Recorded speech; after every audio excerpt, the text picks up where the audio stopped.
বন্ধুরা, আজকে একটা নতুন গল্প নিয়ে আসলাম তোমাদের মাঝে। এটা সত্য এবং বাস্তব জীবনের ঘটনা। শেষ পর্যন্ত শোনার অনুরোধ রইল। শুনলে তোমার মধু চলে আসবে। দেরি না করে চলো শুরু করা যাক। একদিন আমি আর দিদি কাজ করার সময় হঠাৎ মা এসে আমাদের সরাসরি দেখে ফেলে। তখন মা বলল, বাবা দীপেন, আমার মেয়েকে ছেড়ে দে বাবা, কয়েকদিন পর ওকে বিয়ে দেব, ওর ভবিষ্যৎটা নষ্ট করিস না। বিনিময়ে তুই যা চাইবি আমি তোকে তাই দেব। তখন আমি বললাম, কিন্তু মা, আমি যে এই কাজ ছাড়া একটা দিনও থাকতে পারি না। আমি এতটাই অভ্যস্ত হয়ে গেছি। নেশাগ্রস্ত হয়ে যাবার চেয়ে কোনো অংশে কম না। মা বলল, তুই পারবি তো, সব চাহিদাই পূরণ করে দিব। আমার মায়ের নাম সুনিতা চক্রবর্তী। তিনি 2 সন্তানের জননী। আমার নাম দীপন চক্রবর্তী। অনার্স ফার্স্ট ইয়ারে পড়ছি। বয়স 20 বছর। আর আমার বড় বোন সুরঞ্জিতা চক্রবর্তী। বয়স 23 বছর। কলকাতার একটি বেসরকারি বিশ্ববিদ্যালয়ে ফ্যাশন ডিজাইনিং পড়ছে। ভারতের পশ্চিমবঙ্গের রাজধানী শহর কলকাতা থেকে একটু দূরে হুগলিতে আমরা বসবাস করি।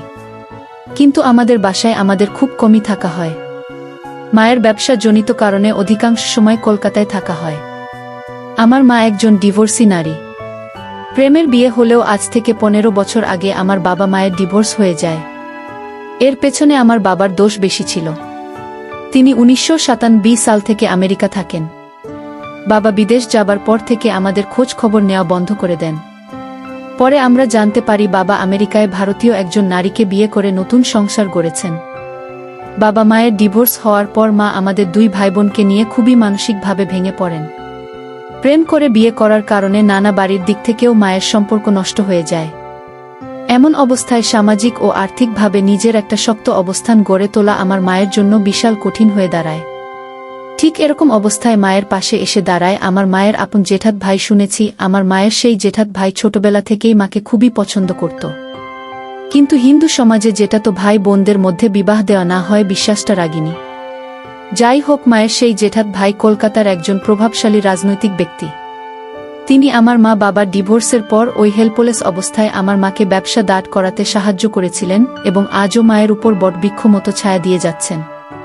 বলে রাখি, এখন মায়ের কলকাতা শহরে মোট 3টি বিউটি পার্লার আছে, একটি বুটিক হাউস আছে আর পাশাপাশি একটা ট্যুরিজম এজেন্সি আছে। অন্য ব্যবসাগুলোতে মায়ের এতটা শ্রম দিতে হয় না, কিন্তু ট্যুরিজম এজেন্সির ব্যাপারে মাকে সব সময় অ্যাক্টিভ থাকতে হয়। আর মায়ের ট্যুরিজম এজেন্সির বিশেষত্ব হলো এখানে হাতে গোনা কয়েকজন দেশি এলিট কারেন্ট আছে, আর বাকি কাউন্টের বেশিরভাগই বিদেশি ট্যুরিস্ট গাইড হিসাবে আসে। এতক্ষণ তো আমি আমার মা ও পরিবারের গল্প শোনালাম যাতে পাথর গল্পের প্রেক্ষাপটগুলো ভালোভাবে বুঝতে পারেন। এখন আসি আমার মায়ের নিজের কথায়। আমার মা সুনিতা রানী 43 বছর বয়সী একজন মডার্ন মহিলা। পা মাথা পর্যন্ত সাদা, 5 ফিট 5 ইঞ্চি লম্বা দেহের ভাঁজে ভাঁজে বেশ চর্বি জমে গেছে। আগেই বলেছি আমার মা যথেষ্ট মডার্ন মহিলা। চুলগুলো ফিট পর্যন্ত কাটা এবং সোনালি রং করা। বাসায় শুধু হাত কাটা পাতলা সুতি কাপড়ের ম্যাক্সি পরেন সবসময়, যার কারণে সবই আবছা আঁচ করা যায়। মায়ের ট্যুরিস্ট গাইড হিসাবে যারা আসে তাদের অনেকেই ঘুরতে এসে নারী ডিমান্ড করে। সত্যি কথা বলতে মা নিজেই সেই কাজটা করেন। অল্প পরিশ্রমে ভালো অর্থ আর একেবারে টপ প্রাইভেসি মেইনটেইন করে আমার মা এখন আমার বাবার চেয়েও অনেক ধনী। বলা যায় মায়ের ডিভোর্স প্রাপ্ত হবার পর একটা জিপ চেপে গেছিল যে করেই হোক আমার বাবার চেয়ে বেশি টাকা পয়সা ইনকাম করবে। আর তারই বাস্তবায়নে সমস্ত ব্যবসা, parlour, boutique house, top service. আমি আর আমার বোন সবাই জানি, কিন্তু আমরা কখনোই মায়ের এসব কাজের জন্য কিছু বলতে পারিনি।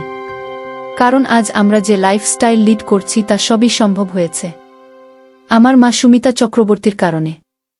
আমি একদিন মায়ের শাড়ি পরার সময় দেখতে পাই।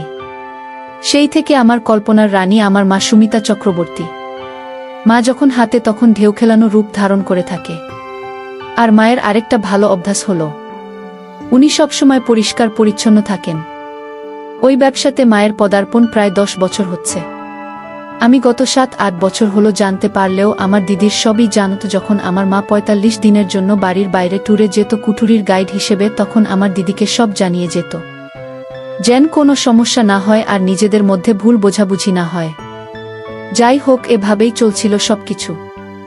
গত 2023 সালে একদিন বিকালে আমার এক ক্লাস ফ্রেন্ড অর্ণব ঘোষ আমাকে জরুরিভাবে কলকাতার একটা নামকরা রেস্টুরেন্টে ডেকে পাঠাল। আমিও কারণ জিজ্ঞেস করাতে বলল, এলেই বুঝতে পারবেন। আমি ওর কথা মতো ওর দেওয়া ঠিকানাতে পৌঁছে গেলাম। তারপর সে আমাকে একটা কর্পোরেট পার্টির অনুষ্ঠানে নিয়ে গেল। তারপর আমি যা দেখলাম তা দেখার জন্য আমি মোটেও প্রস্তুত ছিলাম না। আমি দেখলাম আমার মা সেখানে দুজন বিদেশির সাথে অত্যন্ত নিবিড়ভাবে আড্ডা দিচ্ছে। আড্ডার ফাঁকে তারা লাল পানীয় খাচ্ছে। এর মধ্যে একজন 34-35 বয়স, অবশ্যই মায়ের চেয়ে বয়সে ছোট, আড্ডার ফাঁকে আমার মায়ের সাথে হাতের কাজ করছে। বিশ্বাসটা আমার বন্ধু আরও 1 ঘন্টা আগে থেকে দূর থেকে তাদের ফলো করছে এবং এই জন্যই আমাকে ডেকেছে। আমি বন্ধুর চোখের দিকে তাকাতে পারছিলাম না। লজ্জায় এমন অবস্থায় অর্ণব আমাকে স্বাভাবিক করবার জন্য বলল, এ সমস্ত বিষয় দেখে দুঃখ পাওয়ার কিছু নেই বন্ধু, এখন দুনিয়াটা এরকম, তাই দেখে সহ্য করতে পারলে মজা নিতে চেষ্টা করে, আর নইলে চল এখান থেকে আমরা চলে যাই। বন্ধুর কথায় আমি কেমন যেন একটা আভাস পেলাম। যেহেতু আমি আগে থেকেই মায়ের প্রতি একটু পাগল ছিলাম, তাই নীরবে দাঁড়িয়ে একটা অরেঞ্জ জুস খেতে খেতে দেখতে থাকলাম। আমার নীরবতা দেখে অর্ণব বলে উঠল, তুই এখন নিশ্চয়ই আমার সামনে ভীষণ লজ্জা পাচ্ছিস, কিন্তু আমিও এত ভালো মানুষ না। আমিও আমার মাকে এভাবে সুযোগ পেলেই দেখি। আর আমি প্রশ্ন করলাম, আর কি? অর্ণব উত্তর দিল, হাত দিয়ে নিজেকে শান্ত করি। এবার আমি একটু ভয় পেয়ে স্বীকার করলাম, আমিও তোর মতো এরকম কিছু করি, আরও 6 বছর আগে থেকে। অর্ণব বলল, তাহলে তুই লজ্জা কেন পাচ্ছিস? উপভোগ করতে চেষ্টা কর। আর এই জন্যই তো তোকে এখানে আনলাম। যাই হোক, সেদিন সন্ধ্যা পর্যন্ত থেকে আমি আর অর্ণব রেস্টুরেন্টের ওয়াশরুমে হাতের কাজ সেরে ফেললাম। আর এভাবেই অর্ণবের কাছে আমার সব গোপনীয়তা ভেঙে গেল। এরপর আমি বাসায় এসে দিদিকে আমার রুমে ডেকে এ ব্যাপারে কিছু বলতে দিদি আঁকতে স্বীকার করে নিল সে এ ব্যাপারে সবকিছু জানে অনেক আগে থেকেই। এমনকি দিদি আমাকে বোঝাল শুধুমাত্র আমাদের বিলাসবহুল জীবনের নিশ্চয়তার জন্যই আমাদের মায়ের এই পথে পা বাড়ানো, তাই তাকে খারাপভাবে অন্তত আমাদের সাজে না। এর কিছুদিন পর আমি তখন নিয়মিত মাকে কল্পনা করছি। একদিন মা বাসায় নেই। বাসা থেকে বের হওয়ার আগে মা একটা টাইট জিন্স আর কিছু কাপড়ের শার্ট পরে বের হয়েছে। জিন্সটা এতটাই চাপে যে প্রতিটি ভাঁজ স্পষ্ট বোঝা যাচ্ছে। এই দৃশ্য দেখে আমি আর নিজেকে নিয়ন্ত্রণ করতে না পেরে আমার রুমে হাতের কাজ করছি। এমন অবস্থায় হঠাৎ দিদি আমার রুমে এসে হাজির। আমি একটু ভয় খেয়ে গেলাম। দিদি কিছু না বলে নীরবে আবার চলে গেল। খানিকটা সময় পর আমি দিদির মনোভাব বুঝতে দিদির রুমে গিয়ে গল্প করার চেষ্টা করতে থাকলাম, কিন্তু দিদি বেশি কিছু না রেসপন্স করে একদম সরাসরি জিজ্ঞেস করে বসল, আমি যেটা করেছিলাম সেটার পিছনের কারণটা কি আমাদের মা? আমি কি উত্তর দেব ভেবে না পেয়ে বললাম, আমি না নিজেকে কন্ট্রোল করতে পারিনি রে দিদি। আমাকে এবারের মতো ক্ষমা করে দেওয়ার মায়ের কাছে প্লিজ কিছু বলিস না। তখন দিদি বলল, এই বয়সে এরকম হয়, কিন্তু এভাবে নিজের মায়ের প্রতি দিন দিন অসুস্থ আসক্তি না বাড়িয়ে অন্য কিছুতে নিজেকে ব্যস্ত রাখুন। আমি বললাম, আমার তো দুনিয়াটাই তোকে আর মাকে নিয়ে। আমি বুঝি এটা ঠিক না, তবুও না করে পারি না। দিদি এবার সরাসরি বলে ফেল, দেখ আমাদের জন্যই আমাদের মা আজ এসব করছে, আর সেই আমরাই যদি তাকে অন্যদের মতো মনে করে থাকি তাহলে এই দুনিয়ায় আমাদের মায়ের মতো দুর্ভাগ্য দুঃখ আর কারও নেই। আমি বললাম, আমার যে ইদানিং স্বাদ পেতে খুব ইচ্ছা করে, তাহলে আমি কি করব বল? দিদি অনেকটা কষ্ট হতাশা নিয়ে বলল, এতই যদি তোর মায়ের অবয়ব নিয়ে ব্যাকুলতা থাকে তাহলে আমিও তো মায়ের শরীরেরই তৈরি। তুই আমার সাথে তোর স্বাদ মিটিয়ে নিস, তবুও মায়ের দিকেই নজরে আর তাকাবে না। কথাটা বলা মাত্রই দিদির চোখ দিয়ে অস্ত্র নামতে শুরু করল। আমি বললাম, তুই মায়ের হয়ে আমার শখ মেধাবী। দিদি নির্বিকার চিত্তে চেয়ে মৌনতা পালন করে সম্মতি দিল। আমি দিদিকে বললাম, তাহলে প্লিজ আমাকে সাহায্য কর, আমি তো সব কথা রাখব। দিদি বলল, ঠিক আছে, কিন্তু ভুলেও যেন কোনো দিন টের না পায়। এভাবে টানা 7 মাস দিদির সাথে ওসব কাজ করে গেলাম, কিন্তু সত্যি বলতে আমার তখনও মায়ের দেহের প্রতি লালসা কাটেনি, যেন আরও দিন দিন বেড়েই চলেছে। কিন্তু আমি দিদিকে কিছু বুঝতে দেই না। মাঝে মাঝে অর্ণবের বাসায় গিয়ে দুজন ধোঁয়া সেবন করে আমার মাকে কল্পনা করে দুজন একসাথে ইচ্ছা পূরণ করতাম। যাই হোক, একদিন সন্ধ্যা রাতে মায়ের পার্টি আছে বলে মা বলে গেলেন আজ রাতে মা ফিরবেন না, ভোরে বাসায় ফিরবেন। আমি আর দিদি সেই রাতের সদ্ব্যবহার করতে শুরু করলাম। কিন্তু বিধির কি লীলা খেলা, আচমকাই রাত 11টা নাগাদ বাড়ি ফিরে কলিং বেল না দিয়েই এক্সট্রা চাবি দিয়ে দরজা খুলে দেখেন আমি আর দিদি একেবারে ওই অবস্থায় ড্রয়িং রুমে টিভি দেখছি। এই অবস্থা দেখে মায়ের মাথায় যেন আকাশ ভেঙে পড়ল। তিনি কোনো কথা না বলে দ্রুত পায়ে তার রুমে চলে গেল, আর রুমের দরজার সারাতেও খুললেন না। আমি আর দিদি রাতভর মায়ের দরজায় বারবার কড়া নাড়তে নাড়তে ভোরবেলা মা দরজা খোলেন এবং শুধু দিদিকে ভেতরে ডাকলেন। সম্ভবত কিছু প্রশ্ন করলেন দিদিকে। এরপর দিদি কাঁদো কাঁদো নয় রুম থেকে বেরিয়ে আসতে মা আমাকে ডাকলেন। আমি ভীষণ নার্ভাস হয়ে পড়েছিলাম, কিন্তু মায়ের দৈহিক গঠন উপেক্ষা করা আমার জন্য অসম্ভব হয়েছিল, কারণ তখন না শুধু একটা পিঙ্ক রঙের পাতলা ম্যাক্সি পরিহিত। মা আর আমার কথোপকথন ঠিক এরকম ছিল। মাই দীপেন, দুই ভাই হয়ে বোনের সাথে সব কিভাবে করতে পারলেই আমি মা আমাকে ক্ষমা করে দাও। আমি ভুল করেছি কিমা ভুল করেছ নাকি করো নাই সেটা পরের কথা, কিন্তু আমার প্রশ্নটা হলো পৃথিবীতে কি আর কোনো নারী ছিল না? আমি মা আসলে আমি এরকম কিছুই করতে চাইনি, কিন্তু আমার একজনকে ভালো লাগতো, আর তার সাথে দিদির অনেক মিল।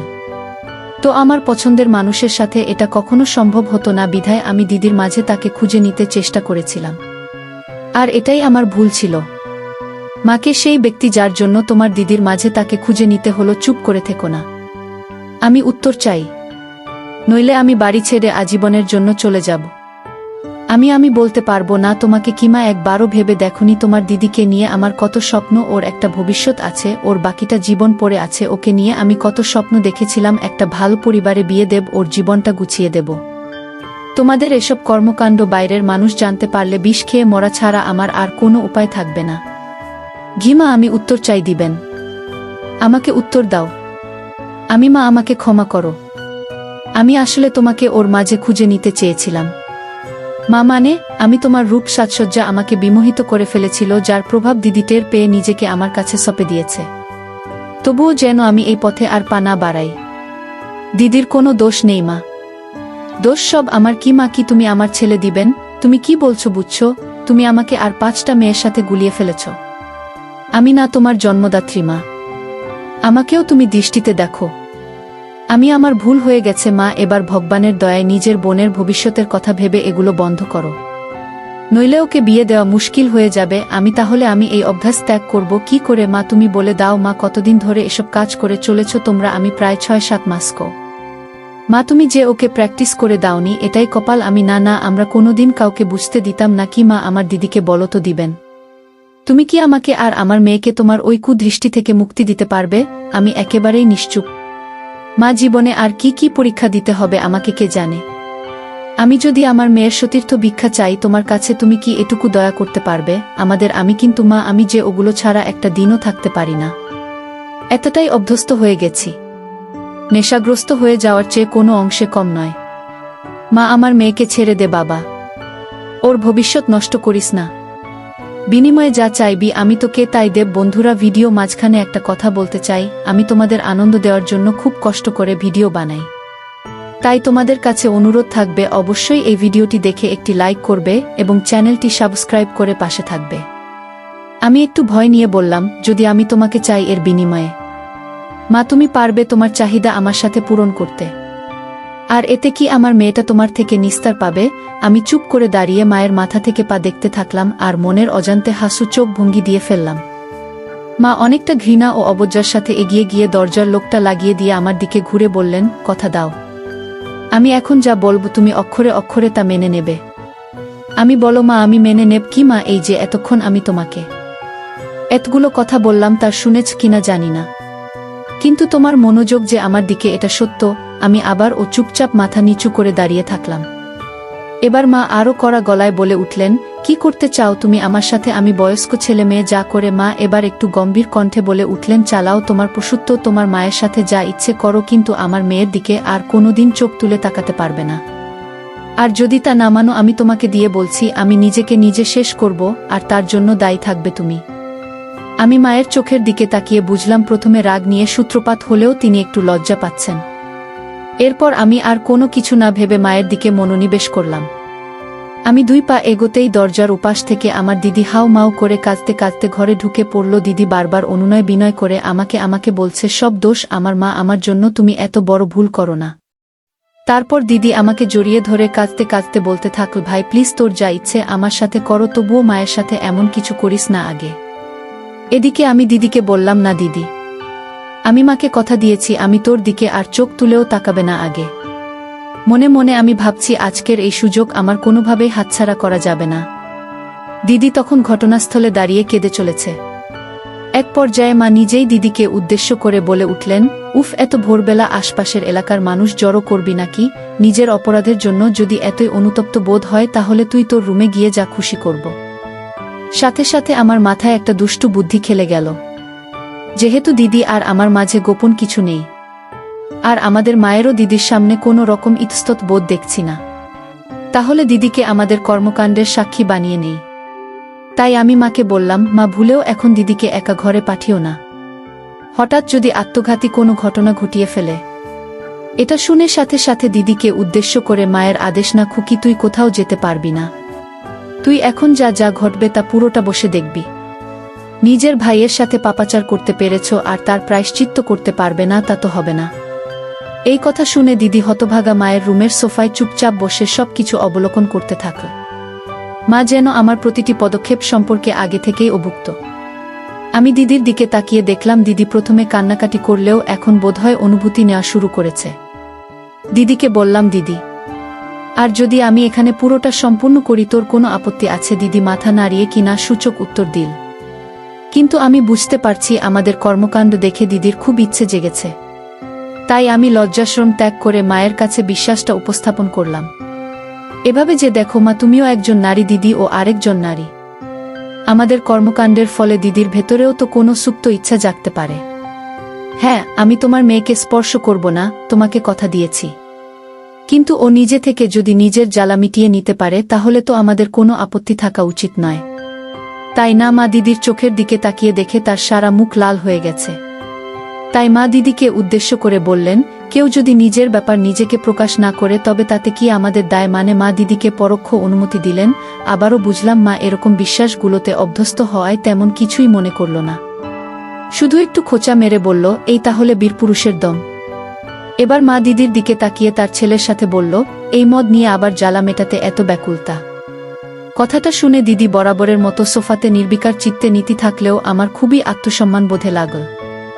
যাই হোক, সেই ভোরবেলা থেকে শুরু হওয়া আমাদের তিনজনের মান অভিমান মালিকানা অবশেষে লীলাখেলার প্রাথমিক প্রবর্তনা রূপে সকাল ৯টার দিকে শেষ হল। সেদিন সকাল ৯টায় কাজ শেষ করে আমরা ক্লান্ত হয়ে ওভাবেই ঘুমিয়ে গেলাম। আমার ঘুম ভাঙল ঠিক দুপুর ২টায়। ঘুম ভেঙে দেখি দিদি স্নান করতে গেছে আর আমার মা রান্নাঘরে কাজ করছেন। মা একটু মোটা স্বরে বলে উঠলেন, অনেক হয়েছে তামাশা, এবার স্নান করে খেয়ে আমাকে উদ্ধার করব।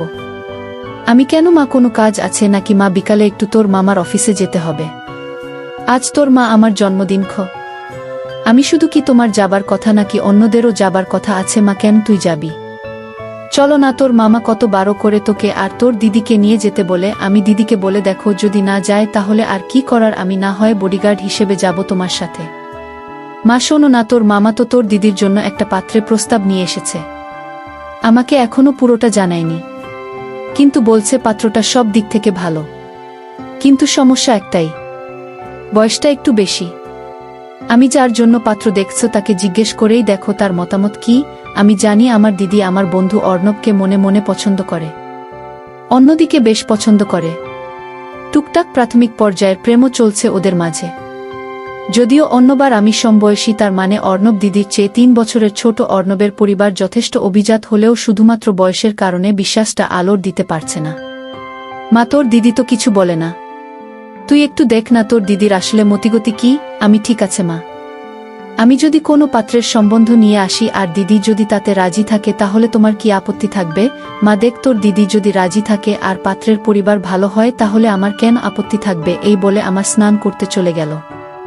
এই ফাঁকে আমি অর্ণবকে ফোন দিয়ে বললাম ১ ঘন্টার মধ্যে জরুরিভাবে দেখা করতে। ১ ঘন্টা পর অর্ণব আসলো। অর্ণবকে নিয়ে আমি আমাদের ছাদে গেলাম। ছাদে গিয়ে অর্ণব আমার মায়ের রোদে মেলে দে ছুট কাপড়ের দিকে নজর দেওয়া শুরু করে দিল। আমি, শোনো, তোকে খুব সিরিয়াস বিষয় নিয়ে কথা বলার জন্য ডেকেছি।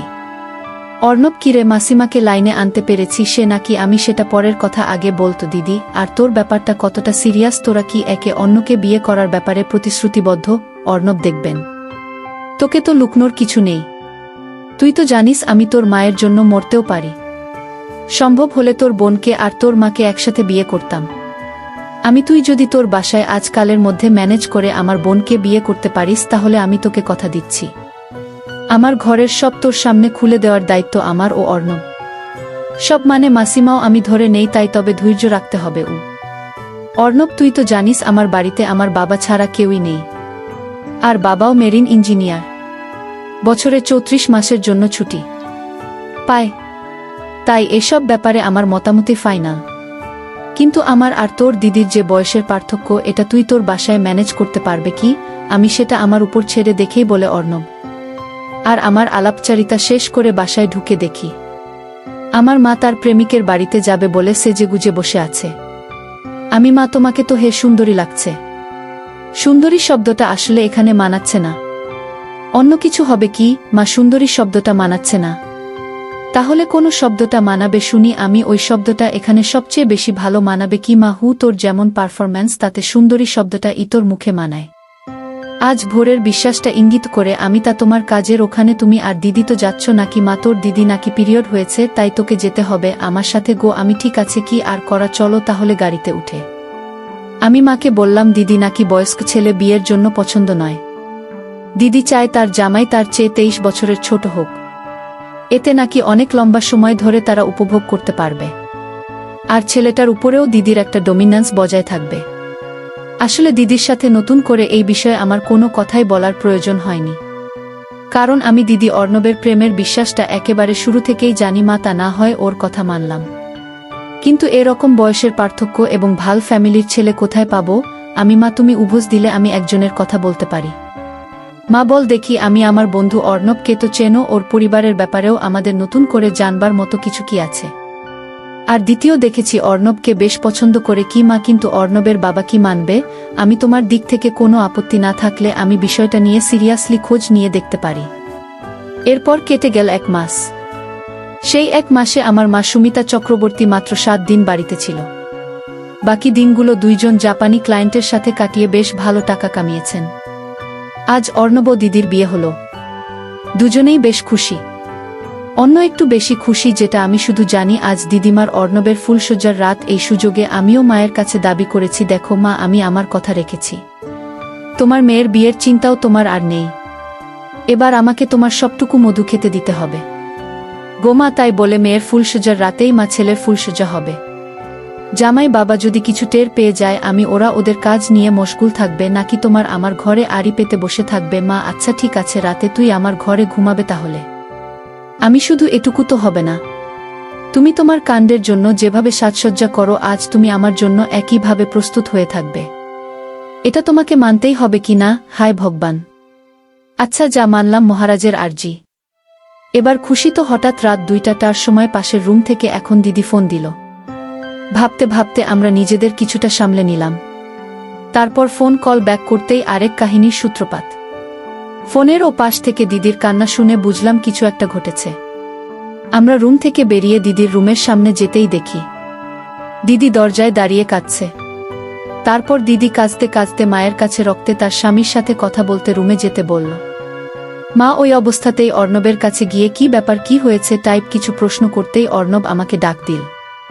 আমি রুমে ঢুকতেই অর্ণব রুমের দরজাটা লাগিয়ে দিল।